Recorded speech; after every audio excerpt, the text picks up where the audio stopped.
Samaradorlik xaritasining navbatdagi sonida strategik vazifalar, xalqaro hamkorlikda amalga oshirilayotgan loyihalar, viloyat va tumanlarda samarali tashabbuslar haqida so'z yuritamiz.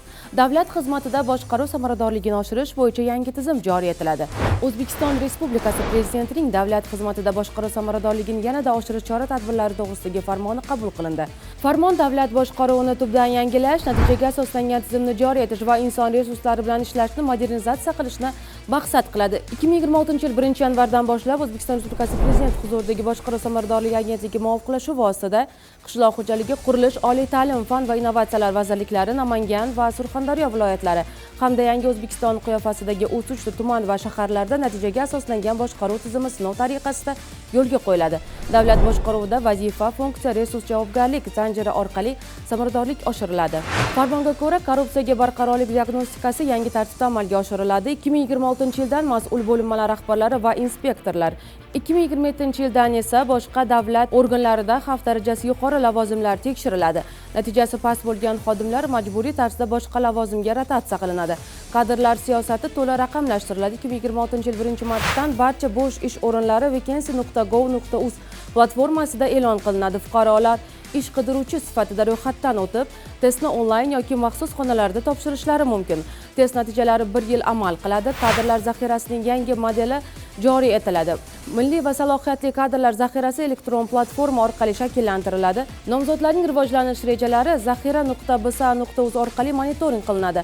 Mahallada faol bo'lgan mutaxassislardan tuman va shaharlar uchun kadrlar tanlanadi. Prezident tomonidan qabul qilingan yangi farmon davlat boshqaruvida samaradorlikni oshirishga qaratilgan muhim qadam bo'ldi. Sirdaryo viloyati Vengriya tajribasiga asoslangan yangi loyihalar boshlanadi. Sirdaryo viloyatida Vengriyaning davlat boshqaruvi va hududiy rivojlanish vazirligi, viloyat hokimligi hamda boshqaruv samaradorligi agentligi rahbariyati ishtirokida uchrashuv bo'lib o'tdi. Tomonlar Xovos tumanida smart qishloqlar modelini pilot tarzda joriy etish, shuningdek davlat boshqaruvini raqamlashtirish va samaradorligini oshirish masalalarini muhokama qildi. Uchrashuv yakunida 50 gektar maydonda O'zbekiston-Vengriya texnoparkini barpo etish, Budapeshtda biznes forumini o'tkazish hamda Guliston davlat universitetida Vengriyaning qishloq xo'jaligi va hayot fanlari universitetining baliqchilik fakultetini ochish bo'yicha kelishuvlarga erishildi. Shuningdek, davlat boshqaruvi va fuqarolik xizmati sohasidagi hamkorlik memorandumi imzolandi. Hujjat doirasida kadrlar boshqaruvi va hududiy rivojlanish yo'nalishlarida qo'shma loyihalar amalga oshiriladi. Namangan viloyati Mingbuloqdagi islohotlar samarali boshqaruvning amaliy namunasi. 5-toifada baholangan Mingbuloq tumani bugun samaradorlik xaritasida iqtisodiy o'sish nuqtasi sifatida namoyon bo'lmoqda.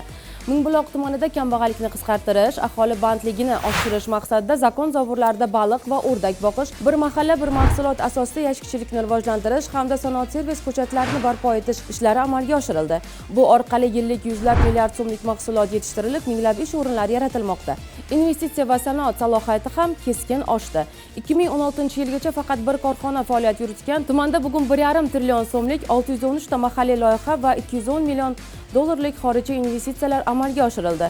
Eksport hajmi 24 barobarga oshdi, minglab ish o'rinlari yaratildi. Migrantlarni qaytarish va ularni ishga joylashtirish bo'yicha samarali tajriba shakllandi. Mingbuloq tumanining 36 kilometr qismidan oqib o'tgan Sirdaryo daryosining qirg'og'ida turizm va servis imkoniyatlari kengaytirilib, 3-15 million dollarlik turistik zonalar, Oxygen City kabi yirik loyihalar, cho'l turizm maydonlari va sport servis obyektlari barpo etilmoqda. Bu tashabbuslar Mingbuloqni iqtisodiy yuksalish nuqtasiga aylantirib, tumanning yangi bosqichga ko'tarilishida asosiy omilga aylandi. Samaradorlik xaritasi mamlakatimizdagi o'zgarishlar va natijalarni yoritishda davom etadi.